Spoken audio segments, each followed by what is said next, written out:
trazer ali o nosso quadro, né, do canal, né, o nosso canal Estudos Espírita de Divulgação, e nesse mês a gente conseguiu mais um inscrito. A última vez que eu coloquei aqui, a gente tinha 154, agora a gente tem 155, são 248 vídeos, tá lá em cima. Então, peço a colaboração de todos, para que continue assistindo, dando like, clica lá no tal do sininho, para receber notificações. Mas, Marcos, a gente não tem tempo de ficar ali vendo tal. Eu, filme, Luciano, filme, né, que a gente já viu tudo, a gente que está aqui presente, né, e todo mundo, a Glória, todo mundo, a gente faz o seguinte, eu pelo menos faço assim, eu boto lá, e agora com a facilidade de jogar do celular com a televisão, com um aparelho assim próximo, né, que toca um pouquinho mais alto, eu boto lá e vou fazer meus afazeres, eu estou escutando, já dou o like e fico escutando até o final. Então, isso está contando lá no YouTube. Mais uma apresentação feita.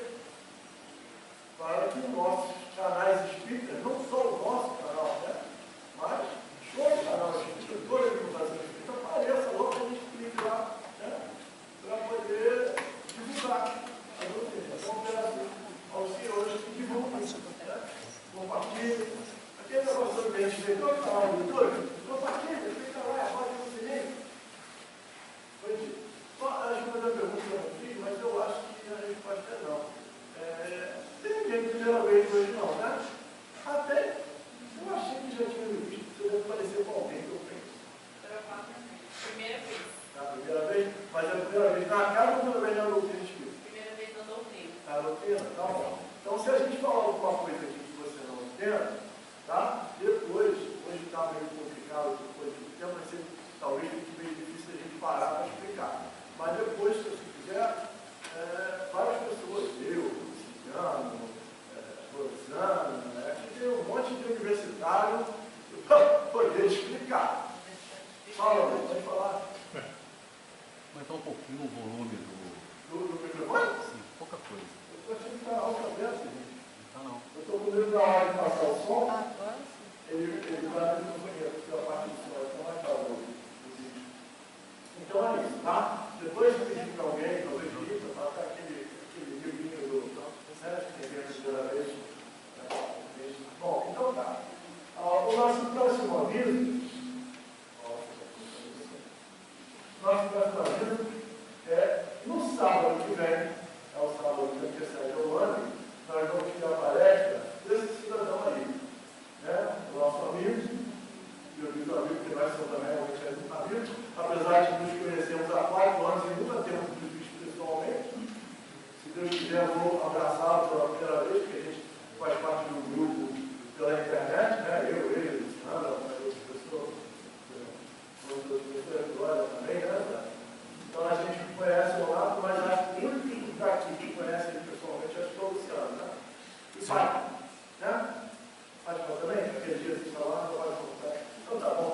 Mas é um camarada de muito conhecimento, né? Espírita, é um professor nato, é um ótimo palestrante, vale a pena vir, até porque essa parábola do filho pródigo é muito legal, é muito bacana, e na voz do Leonardo vai ser muito interessante para a gente, tá? Eu estou achando que Não está não. não? Já não ouviu, tá? Não foi muito. Bom, então vamos lá. Vamos falar de tudo além. Aí estamos, então, terminando hoje o nosso capítulo 14 do livro da Mediunidade, e o capítulo se chama Em Serviço Espiritual. Nós vamos falar aqui um pouquinho hoje sobre esses personagens, né? O André Luiz, que é o autor da série, né? André Luiz, o autor do livro, autor espiritual, né? O Alves, né? Que é aquele que está aparecendo em pé aí, ó, que é o instrutor, e a gente vai ver hoje como que é o pensamento, né? A perspicácia do espírito para chegar à estrutura. Eu, por exemplo, acho que foi uma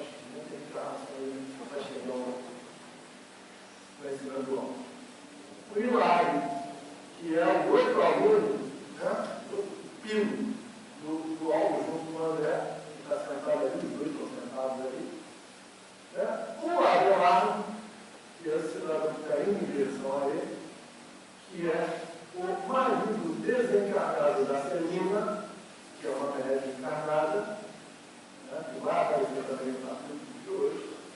O Abelardo, na semana passada, acho que na semana retrasada, nós falamos um pouco sobre ele, né? E semana passada o Eliezer acabou explicando. Semana retrasada foi a apresentação do novo personagem que toca o Abelardo. Então, e aí, na semana passada a gente falou sobre ele, então só para lembrar o Abelardo, é aquele espírito que no meio da reunião ele tenta falar para a Celina, e a Celina diz, olha, depois a gente conversa, agora a gente está no trabalho. Né?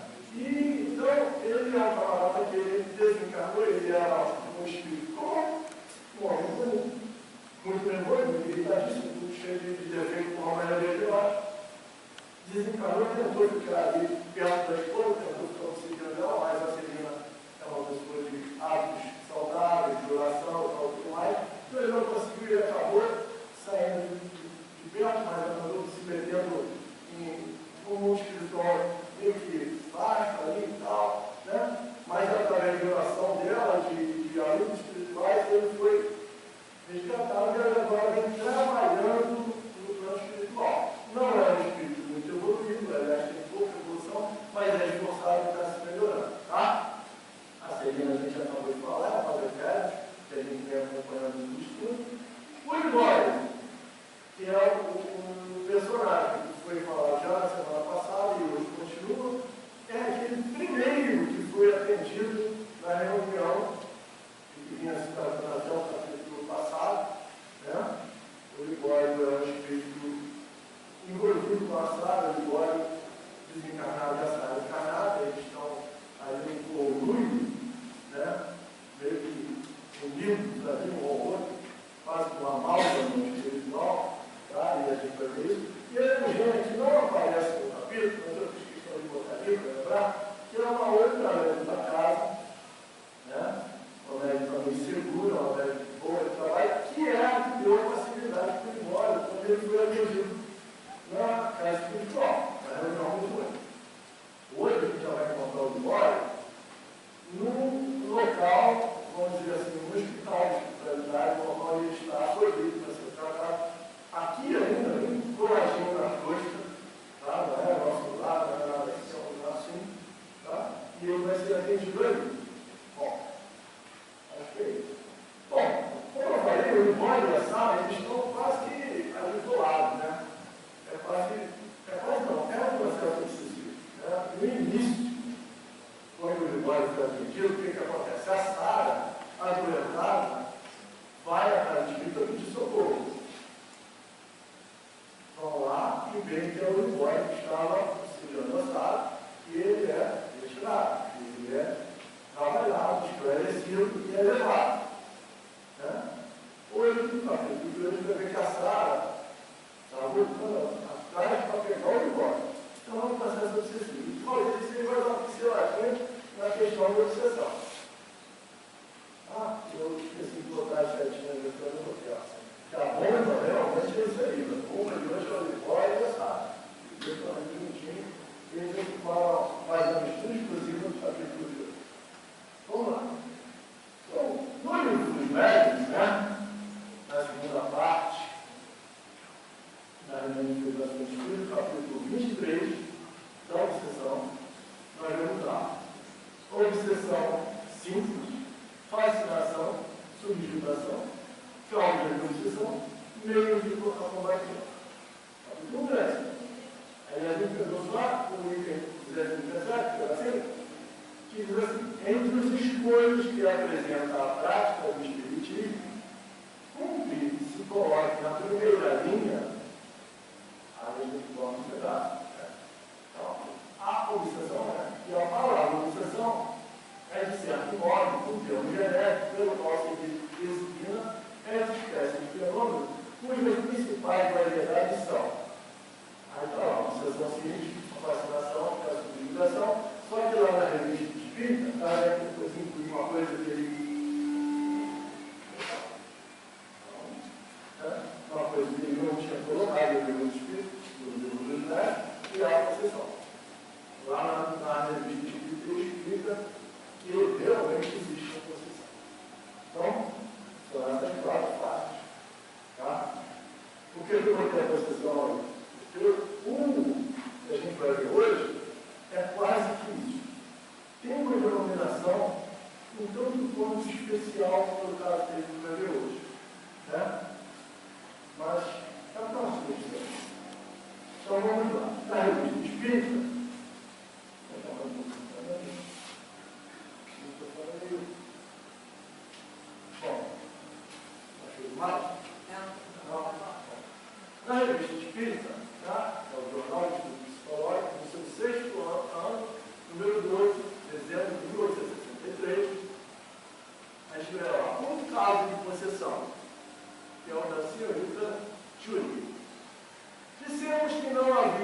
possesso no sentido vulgar da palavra, mãe subjugada. Ou seja, até aí, a gente falava que não tinha possessão, era só subjugação. E ele volta atrás na revista Espírita e diz assim: retornamos sobre esta afirmação muito absoluta, porque nos está demonstrado agora que pode ali haver possessão verdadeira. Quer dizer, substituição parcial, substituição parcial no corpo de um espírito errante ao espírito encarnado. Na hora que o espírito desencarnado, ele toma posse do corpo e ele vai ter que o outro não perde a noção e não tem controle.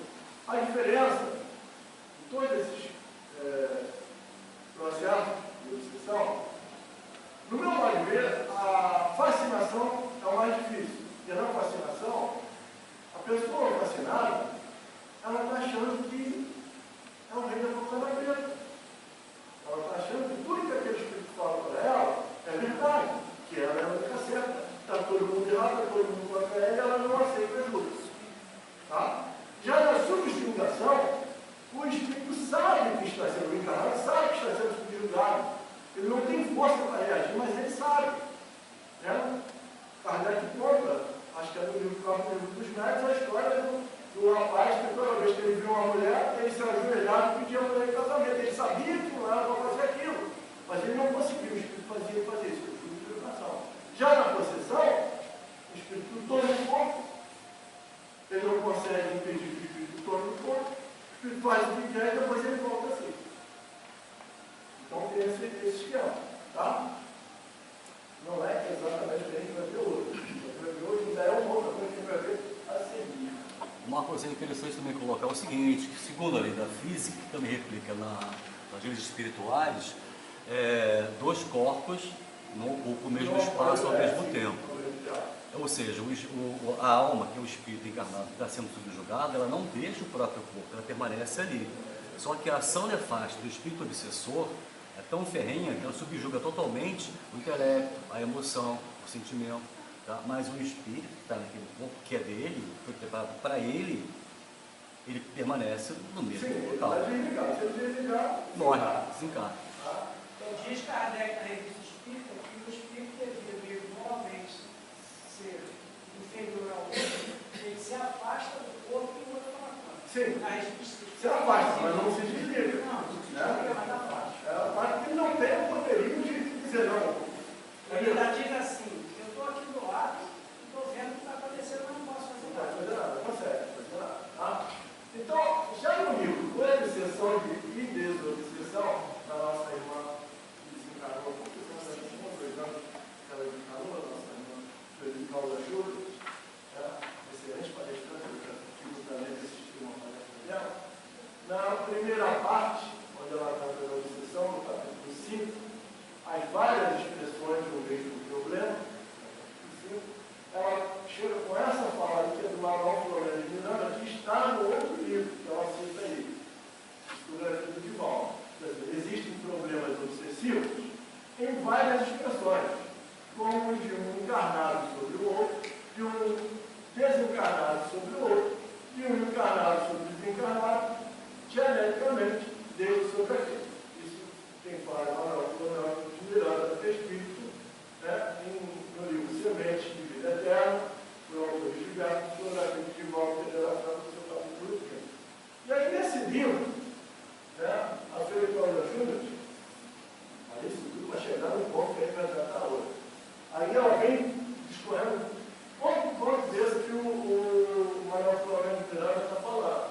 Ela fala da obsessão de encarnado para encarnado, 2 pessoas encarnadas, uma, né?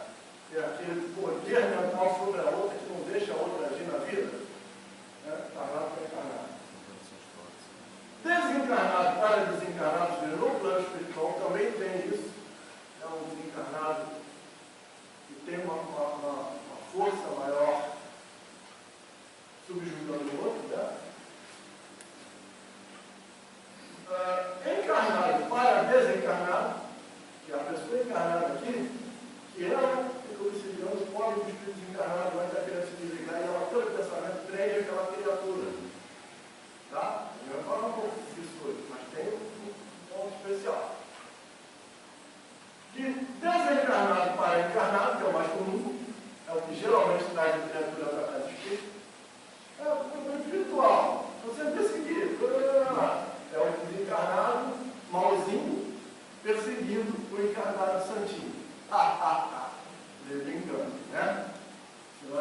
passando por processo excessivo, porque nós damos causa a ele, ninguém aqui sabe. Tá? A gente vai ver este ponto agora, obsessão recíproca, é disso que trata o capítulo 8, e por fim a auto-obsessão. Que é quando a pessoa realmente não precisa de mais ninguém, não precisa de viagem. A gente até passou um vídeo dos amigos da luz aqui, eu não trouxe ele porque eu não tenho, né? Mas é um vídeo que o cara estava se queixando, no telefone, falando, eu estou incendiado, não sei o quê. Aí o obsessor aparece e fala para ele, vou parar. Você não precisa de obsessor, porque você se obsedia sozinho. Eu quero fazer um trabalho que você não deixa. Não é? Então tem gente que é assim, aquele que anda com a nuvenzinha em cima da cabeça, ó vida, ó céus, ó azar, ó dor. É aquela hiena, né? Ou quem lembra de um outro desenho que tinha, era o Uruca, né? O bicho, né? Que também, Deus que vem em cima dele, né? Então, é isso. Então, o que a gente vai falar hoje é o seguinte, a obsessão recíproca. Tá? Para falar sobre isso, a gente volta lá, lembrando os personagens de hoje, e a gente vai, no iníciozinho do capítulo, só para pegar o fio da meada, e marcou um pontozinho. Lembra que eu falei que a gente vai ver uma questão com aulas, que é só de espírito que tem que a mais, que já adquiriu, um ponto mais, que vai ter essa. E isso a gente só vai ver no finalzinho do capítulo.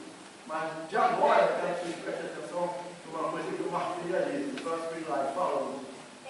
Oi, boa noite. No caso de transtornos mentais, né? É complicado falar transtornos psicológicos, psiquiátricos, enfim, transtornos, doenças. Seria uma auto-obsessão? Seria.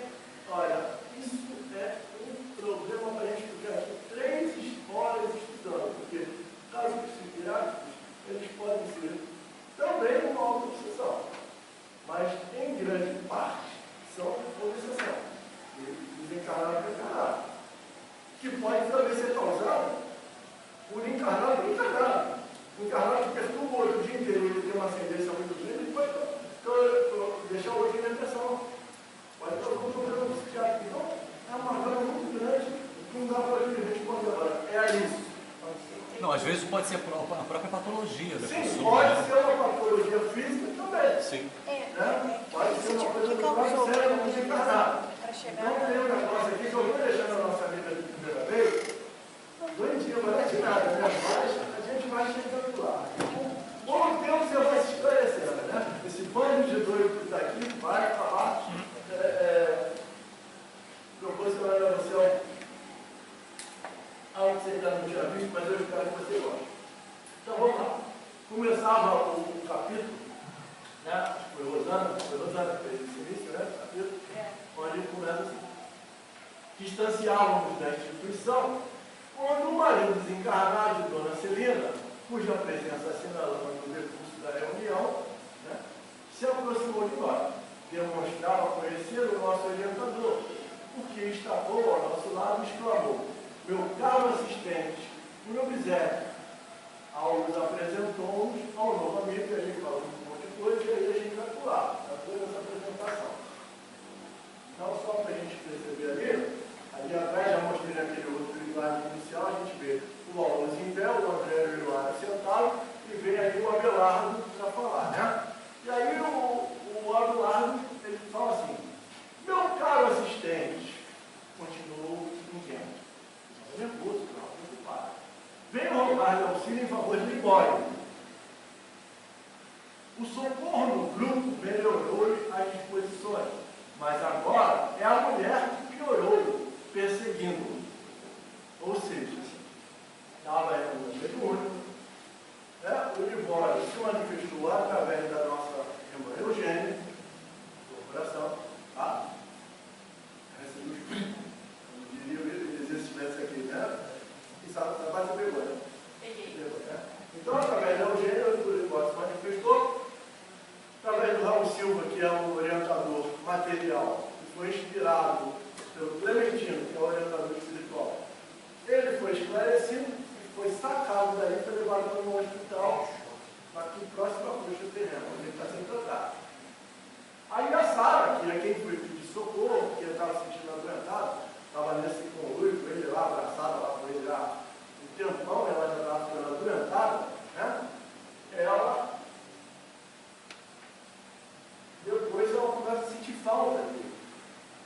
Sabe? Então, é aí que eu quero chamar a atenção. Libório, aulas, diz para ele assim: conte conosco, aderiu o orientador de boa vontade. Contudo, é importante que Celina nos ajude. Presta atenção nisso. Importante que Celina nos ajude. Eu fiquei pensando, está o Alves, está o Hilário, está o André, está o Abelardo, 4. Será que 4 não tinha condição de barrar a Sara e impedir que ela fizesse alguma coisa contra o Libório? Por que ele pede a Celina? Isso ficou machucando o meu instinto interno, que são os únicos dois neurônios que funcionam aqui. Né? Mas depois no final do capítulo, quando eu vi, caramba. Então vamos lá. E afagando os ombros, concluiu. Volte à companheira, né? Não vamos esquecer que Abelardo é o marido da Celina, ele é desencarnado, mas ele tem trânsito livre na casa da Celina, ele fica lá com ela bastante tempo, para benefício dele. Aí não é um processo mais obsessivo, ele tentou obsediar, não conseguiu, ela já está no grau de elevação, e foi permitido a ele ficar lá, grande parte com ela, para que ele se melhore, tá? Então, o Alves falou para ele: volta para a companheira, volta lá para a Celina. Então, logo a Celina se dirige do corpo, pela influência do sono, traga a sua companheira a fim de que possamos seguir juntos, né? Aguardá-los no jardim próximo. Então, vamos lá. Aí é que começa a parte que a gente vai pegar lá no livro. Só para chegar. Vamos lá. Alcançamos o leito simples em que Libório, de olhar esgazeado, né, que olhar se mostrava distante de qualquer interesse pela nossa presença. Não estava percebendo nada, enxergávamos impassíveis. Exibiam semblantes dos loucos, quando transfigurados por ocultas flagelações. Um dos guardas, a instituição lá das guardas espirituais, a instituição sofra ataques espirituais de espíritos evoluídos. Né? Um dos guardas veio até nós e comunicou a Abelardo que o doente, trazido à internação, denotava crescente angústia. Alves auscultou paternalmente e em seguida informou. O pensamento da irmã encarnada, ou seja, da Sara, que o nosso amigo vampiriza, ou seja, o Libório que estava vampirizando a Sara, mas o pensamento dela agora está interferindo nele, né?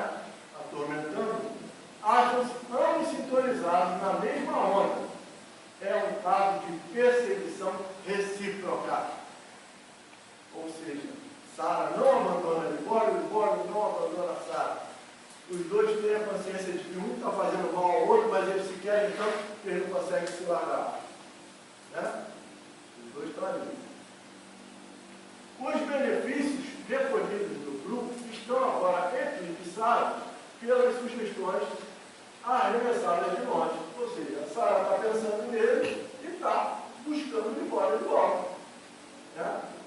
E Marco, é interessante também a gente pontuar o seguinte, que o pensamento ele é projetado, ele é matéria e tem força. Sim. E força magnética.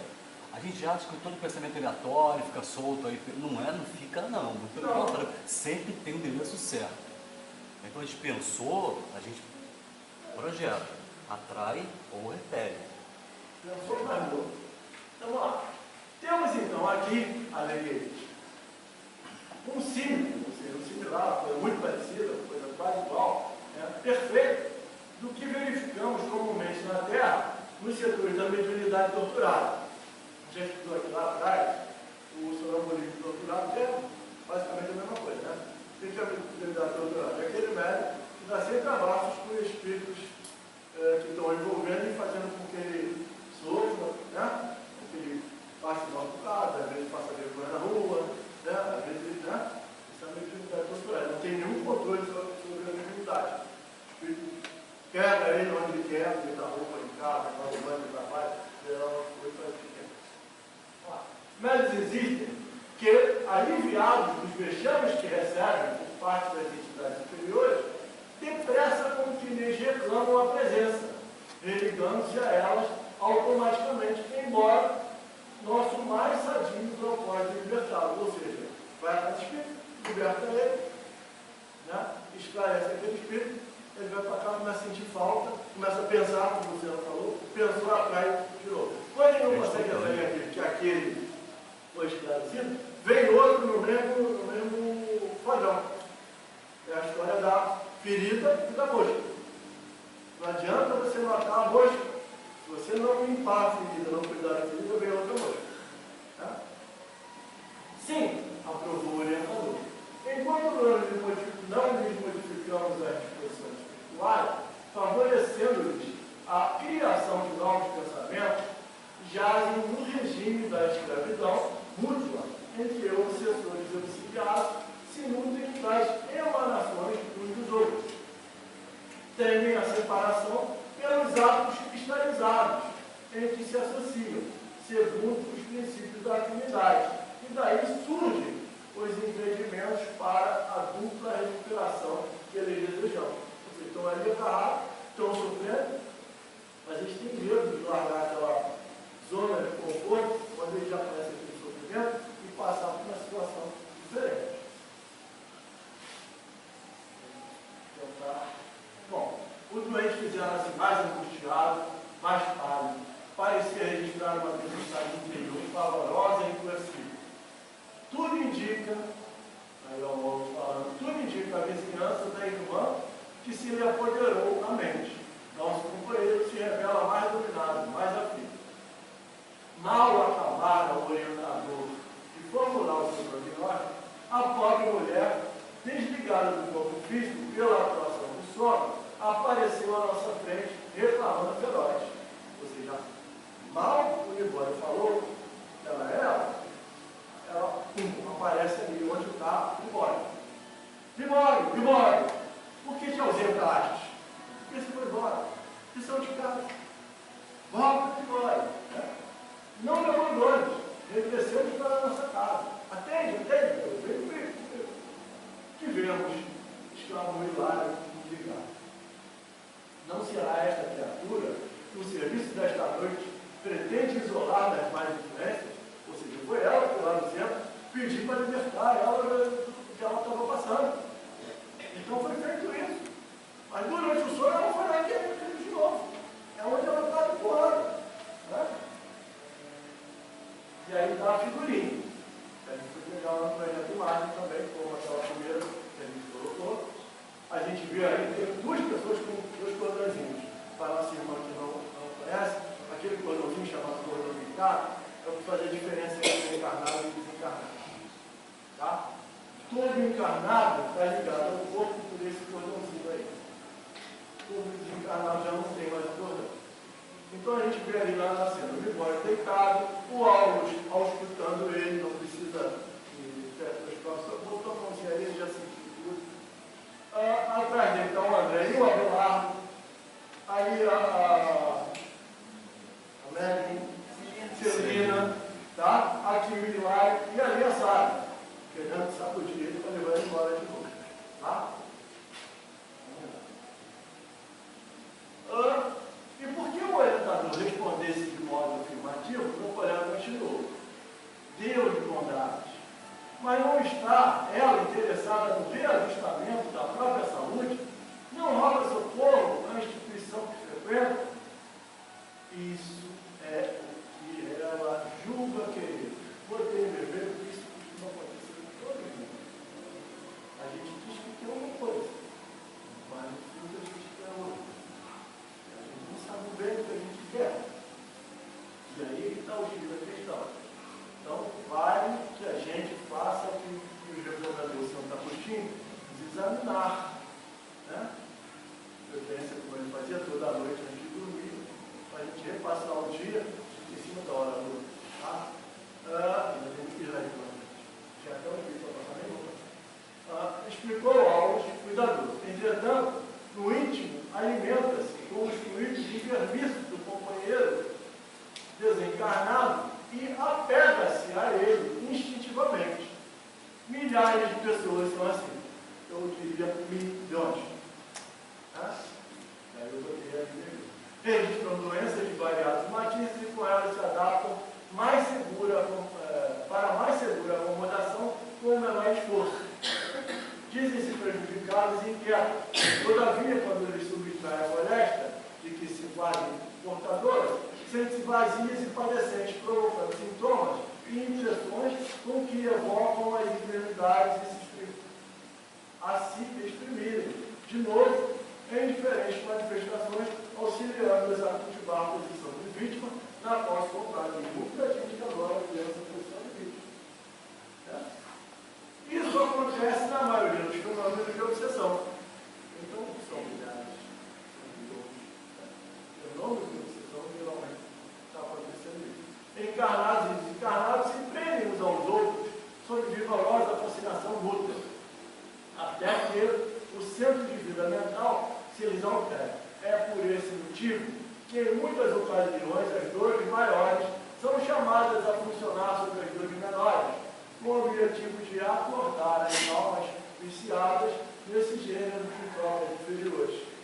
Que é uma coisa incomodando, mas é aquela coisa, de repente, uma coisa maior. Aí, abre-se um espaço. Você fala isso na atendimento faseado. Você vem pela rua com uma dor de cabeça infernal, você não te deixa nem abrir. Outro dia eu cheguei em casa, né? Tomar um banho de jogar em um escuro e ficar com dor de cabeça. Aí você não está vendo nada, porque está com dor de cabeça, rebenta o dedão numa pedra, eu falo, o que acontece com a dor de cabeça? Vai embora. A dor maior é a dor de dedão que uma forma. Né? Então, a dor maior, às vezes, é permitida pelo mundo espiritual para que a dor menor possa ser, de alguma forma, revista e sanada. Bom, então aí a gente volta para a nossa figurinha, né? E prestem bem atenção que agora está aquele lance, vai falar um pouquinho, do porquê eu botei Celina, porque eu sei lá, letra grande lá. Hã? Ó, matou. Quem falou, eu aí, e eu só não entendi, deixa eu ler primeiro, vou comentar isso. A esse tempo, a recém-chegada conseguira abeirar-se mais intimamente de Vitória, que passou a demonstrar visível satisfação. Ou seja, quando ele percebeu o Celina ali, mas a Celina não, a Sara, né? Sorri a ele agora a maneira de uma criança contente. Identificando, porém, a presença de Dona Celina, a Sara, a Celina, né? A infeliz bradou para ele: quem é esta mulher? Diz. Aí, a nossa Celina, né, nossa abnegada amiga, avançou para ela, avançou porque só chegou para mim, avançou para ela, ela chegou delicadamente à frente dela, e diz assim: minha irmã, acalme-se, Libório está fatigado e enfermo. Ajudeu-o a repousar. A interlocutora não lhe suportou o olhar doce e benigno, e longe de reconhecer a prestimosa médium do grupo a que se associara, enseguida de ciúme, ditou para o enfermo palavras amargas que não seria lícito reproduzir, porque ela deve ter xingado a moda da Celina de tudo quanto é nome, né? E abandonou o recinto em desabalada carreira. Aí o Libório mostrou evidente contrariedade e o Alves, contudo, aplicou o passe, restituindo-lhe a calma e em seguida as frente de ser morável. E ele explica justamente isso. Né? A perspicácia dele percebe que ela vai ficar com ciúme. Por isso que ele fala: leva a Celina. Na hora que eu percebi, caramba, depois eu pensei assim: por que será que ele não pediu para levar a Eugênia? Porque lá no início, quando a gente vê a descrição da Emélia, a Celina já é uma senhora, seus 50 anos. E a Eugênia diz que é uma jovem senhora. Então seria mais fácil ter ciúme da jovem, né?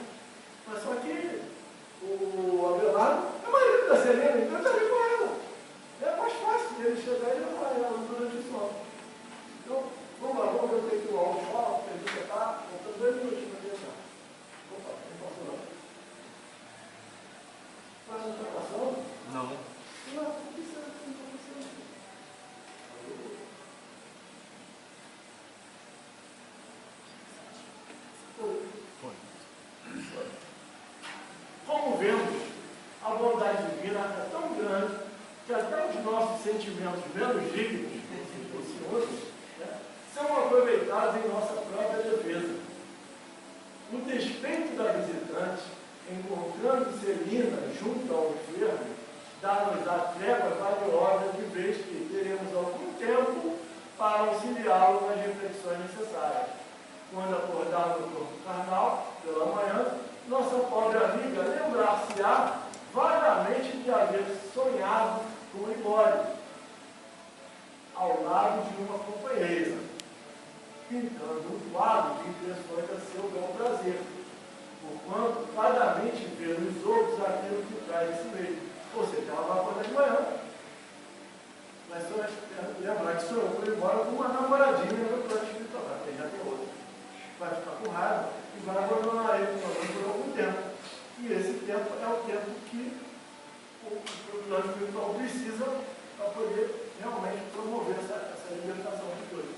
Então, aí quando eu vi essa pergunta, eu estou muito longe desse áudio. A inteligência emocional do áudio é um negócio que eu vou te contar. Só aumentou meu número de visualizações. A gente pensa logo, a gente vai fazer uma barreira magnética aqui, não vai deixar ela chegar, e não adianta nada. Eu disse que ela vai tentar de novo. Com esse artifício que ele usou aí, ela vai ficar um bom tempo com raiva dele, né? Ele podia fazer uma barreira magnética, ele ia barrar o espírito, mas não ia conseguir barrar o pensamento. Pois é, meu irmão, também tem que continuar aquela mesma coisa. Vou bem lembrar. Vamos lá. Abelardo estava satisfeito. Acariciava o doente, antevendo dias melhores. Lembrar que Abelardo agora é um trabalhador do plano espiritual que está trabalhando ali naquela instituição que é bem coladinha aqui no planeta Terreno, né, no plano direto. E ele estava tomando conta do Libório. E lá, sendo espantado, eu não sei o que quer dizer sendo espantado, ou você está espantado, ou você não está espantado. Sendo espantado, eu não sei, mas tudo bem. Eu botou esse negócio lá, a gente aceita. E lá, ele sendo espantado, considerou: o que me assombra é reconhecer o serviço incessante por toda parte, na vigília do sono, na vida e na morte. Respondeu o homem sorrindo: sim, a inércia é simplesmente ilusão e a preguiça é fuga que a lei pune com as aflições da retaguarda. Quem está pensando que vai desencarnar, vai sentar numa nuvenzinha e vai tocar ar, sinto muito, mas isso não que vai comprar. Pense em trabalhar, pense em chegar lá e pegar uma vassoura, pense em pegar uma pá, alguma coisa, vou carregar máquina, vou fazer alguma coisa, que é para poder ter um auxílio de trabalho. E se pensar que vai descansar, a inércia e a preguiça vão ser punidas pelas aflições. Então, quer ficar bem preocupado? Pense em trabalhar. Tá. Mas, nossa tarefa estava agora cumprida e por isso afastamos. Daí a minutos, aí a gente está acabando o cabelo, daí a minutos despedimos-nos, despedindo-nos, prometeu o assistente reencontrarmos para a continuidade de nossas observações na noite seguinte. Isso a gente vai ver semana que vem, se Deus quiser, com a nossa querida Elvira, que hoje não está escrito. Não é? Então, capítulo 20. A gente agradece a todos e a gente tinha previsto que não deu tempo, a gente mostra mais uma vez para lembrar. Eu acho que estava todo mundo no início, mas quem não viu, parece que de sábado agora vai ser com o nosso irmão Renato Lares, tá? Ótimo palestrante, tá? Posso falar disso porque eu já ouvi